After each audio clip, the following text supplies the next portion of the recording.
Okay, good day guys. No, ito may nire-repair na naman tayo guys na Whirlpool front load. May problema daw ito, sabi ng may-ari. Guys, hindi siya nakakapagtapos. Hindi siya nakakatapos sa paglalaban niya. Yung gagawin natin, binuksan natin yung top cover niya guys para makita yung kalagayan ng mga parts dito sa taas. Guys, pagsilip natin, okay naman yung mga parts niya. Kaya ito, titesting natin. Ititesting muna natin siya guys sa spin program. Tingnan natin kung ano yung takbo ng motor niya, yung pump niya kung okay ba. Para makita natin kung ano talaga yung problema nito. Tinesting muna natin siya sa spin program. Hintayin lang natin guys na bumaba yung minutes niya. Sa may mga katanungan pala, pwede kayo mag-message sa ating Facebook page.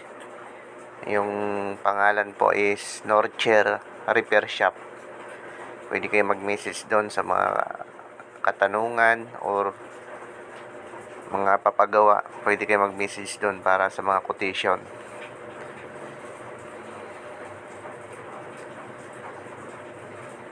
Yan, hinihintay lang natin guys na kung anong problema nito, kung may problema ba siya. Kaya testing muna natin sa spin.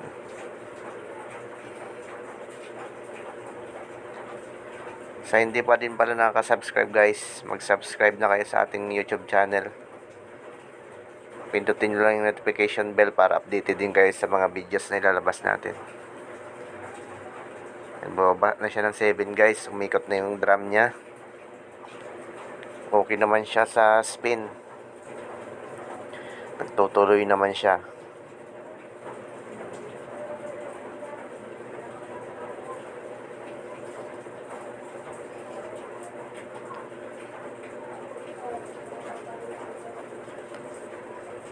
Yan, okay naman siya sa spin program. Bumababa naman yung oras niya, hindi naman tumitigil.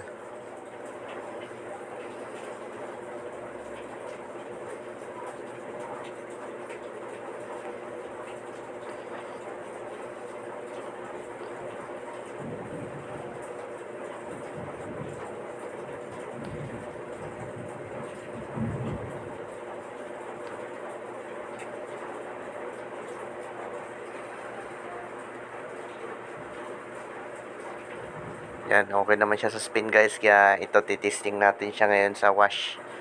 Pakargahin natin siya ng tubig. Lagay na natin siya sa quick 15 minutes lang. Para makita naman natin yung pagkarga niya, yung paglaban niya. Yan. Napakarga lang natin siya ng tubig. Hintayin lang natin, no? Kung nagtutuloy ba ito o nakakatuloy ba siya sa wash. Kasi yung spin program niya okay naman eh. Yan, nagkakarga lang siya ng tubig guys. Medyo hindi lang makikita pero nagkakarga na yan.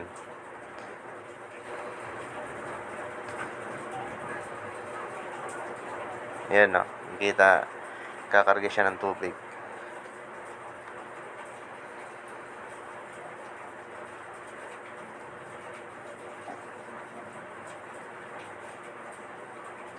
Hintayin lang natin guys, hindi lang natin pinforward yung mga video para makita natin. Para makita talaga natin yung pagbaba niya. Ayan guys, oh.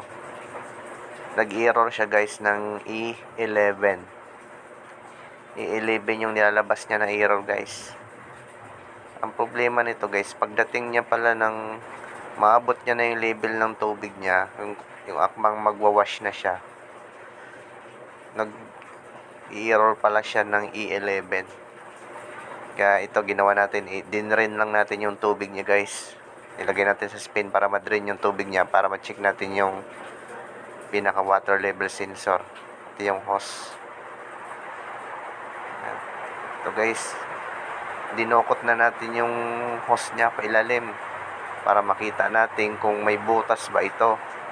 Kasi minsan kasi nagbubutas-butas yan kasi dahil sa hasa-hasa, umasa-hasa siya habang Kasi sa katagalan habang tumatakbo yung ang maalog-alog yung drum na yan sa tagal, umasahasa yung hose na yan, kaya nagkakaroon siya ng butas. Tapos wala ng pressure na aakyat dito sa sensor na to. Tapos wala namang butas yung hose guys, kaya ang ginawa namin, tinanggal namin yung water level sensor na yon. Sinipa namin guys, singaw na siya. Mismo pala yung water level sensor yung may singaw, wala sa hose. Kaya ang ginawa natin dito guys, pinalitan natin siya ng water level sensor. Kasi yung sensor mismo yung singaw, wala sa hose yung singaw. Yan, itesting natin ulit siya sa Quick 15. Tingnan natin kung magtutuloy na.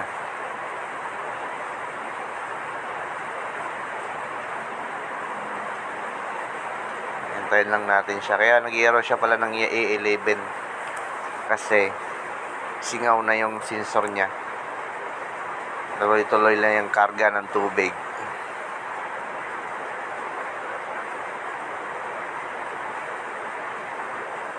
Ito yung lumang water level sensor guys. Tapos yung itong isa katabi niya, in-order ng may-ari yan sa Shopee, Lazada. So pagdating guys, hindi compatible.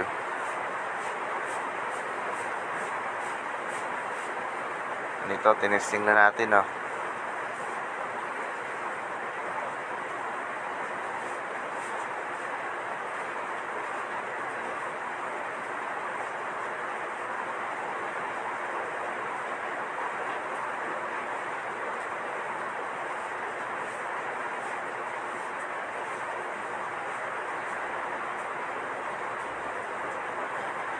Hindi lang kasi makita yung loob ng drums.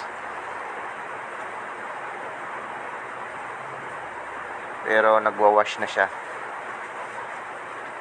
Nagwa-wash na yan guys.